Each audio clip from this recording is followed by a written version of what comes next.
Praise the Lord. கர்த்தருடைய பரிசுத்த நாமத்துக்கு ஸ்தோத்திரம் உண்டாகட்டும். இன்றைக்கி கர்த்தருடைய வார்த்தை என்னன்னு பார்த்தீங்கன்னா, எரேமியா 32வது அதிகாரம் 27வது வசனம்.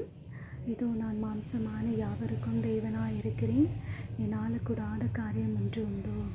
இன்றைக்கி யாரெல்லாம் என்ன மாம்சத்தினால் உங்களோட பலத்தினால் ட்ரை பண்ணி ட்ராப் டவுன் ஆன எல்லா காரியங்களை ஆண்டவர் கரத்தில் ஒப்பு கொடுங்க. நிச்சயமாக ஆண்டவர் ஆளக்கூடாத காரியம் ஒன்றுமே இல்லை உலகத்தில். எல்லாவற்றையும் டாக்டர் சொல்லிட்டாங்க, முடியாது, இனிமேல் அவ்வளோதான் அப்படின்னு சொன்ன காரியங்களெல்லாம் ஆண்டவர் தலைகீழாக மாற்றி என்னால் முடியும் அப்படின்னு செய்ய வல்லவராக இருக்கிறார். இன்றைக்கு உங்களை உற்சாகப்படுத்துகிறேன். கர்த்தர் கடத்தில் ஒப்பு கொடுத்துட்டு ஜெபிச்சுன்னு காத்திருங்க. கட்டாயம் கர்த்தர் அற்புதம் செய்வார்.